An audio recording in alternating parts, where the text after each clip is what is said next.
Hi, I'm Claire Harris. I'm the curator for the Asian collections here at the Pitt Rivers Museum, which is one of the museums of the University of Oxford. I'm also an academic at the university and I teach in visual material and museum anthropology at the School of Anthropology. Hi, my name is Arkutong Lokkumar and I'm senior lecturer in Modern Asia at the University of Edinburgh. I'm here at the Pitt Rivers Museum to launch my project, which has been funded by the Arts and Humanities Research Council, and it's a 4-year project called Decolonizing the Museum, the Gaidinliu collection.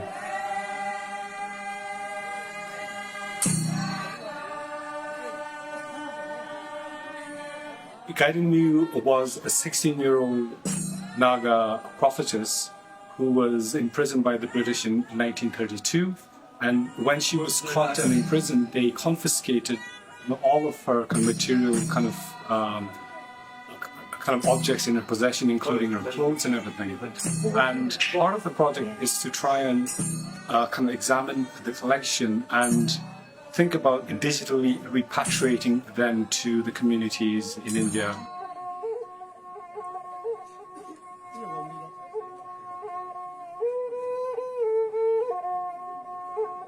Today I'm going to introduce you to the objects from the collections of the Pitt Rivers Museum that belonged to or associated with Rani Gaidinliu. They arrived in the museum in the 1930s and some more in the 1950s and have not been on display since then, but carefully stored in the museum's stores. We're looking at these objects today in the research area of the museum, which is an area where researchers from all over the world come to look at material from the museum's collections.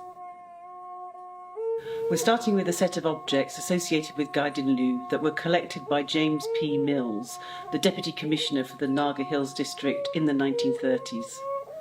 This dark blue woman's body cloth is made from 2 panels of woven indigo-dyed cotton with thin orange warp stripes. It has 2 fringes of faded red-dyed goat hair tassels, bound with yellow orchid stem. Lines of red and white cross-stitch and stars have been embroidered at both ends of the cloth. This cloth belonged to Gaidinliu and was collected by J.P. Mills at Cambiron village in February 1932.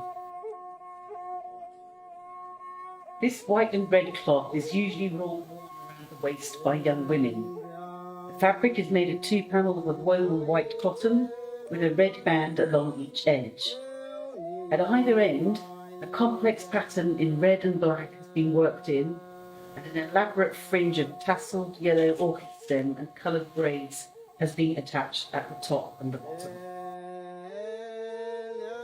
We're now going to look at some textiles that had been used to dress 2 clay figures representing a god and a goddess that were displayed in the Jandanang temple at Cambiron.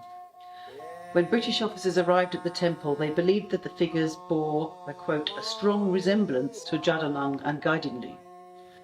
They destroyed the figures, but the fabrics that had been dressed in were collected by J.C. Higgins, a member of the Kachar Road Column, along with J.P. Mills, in February and March 1931. So here you can see 3 of the textiles associated with the female figure, the goddess figure at the Jandanang temple. First is a white cotton machine-printed fabric with floral patterns in a black dye along the border and at either end. The cloth has been stamped by the maker. This was the shoulder cloth used to dress the clay figure of the goddess at the temple at Jandanang in Cambiron village. Then we're going to look at a narrow cloth of white woven cotton with ends ornamented with a pattern in red and black wools and yellow cotton, and a fringe of tasselled yellow orchid stem and red twisted cotton. This was the waistcloth used to dress the clay figure of the goddess at the temple at Jandanang in Cambiron village. The final thing we're looking at in this group is a lower body cloth made of 6 narrow panels of woven cotton stitched together. The centre consists of broad black and narrow white stripes, the sides of brick red and white stripes. Both sides and both ends are ornamented with small patterns in red and black wools and yellow cotton. This was the lower body cloth used to dress the figure of a goddess in the temple of Jadanong in Kambiron village. These are some of Gaidinliu's body ornaments. First, we're looking at a pair of brass ornaments in a spiral shape with enlarged conical ends, decorated with dotted scroll patterns. These two ornaments may have been made in Manipur. They belonged to Gaidinliu. They were acquired by Sir Charles Pawsey, who was a colonial officer in Kohima in the 1930s and 1940s, but we do not know how he got them. This is a wooden stick with the upper section of a monkey skull attached to it, said to have been used as protection against enemies and evil spirits. The stick has been carved so that one side is roughly flattened and one end is shaped into a bulbous point. There are faint markings in black along the flattened edge, as we're showing you now. The monkey skull has been tied to the middle of the stick with plant fibre, to which a small piece of ginger is also attached. Objects of this sort are usually placed outside a village on a spirit fence. According to J.P. Mills, however, this object was fixed over Gaidinliu's bed in her hiding place outside the village of Mungrum.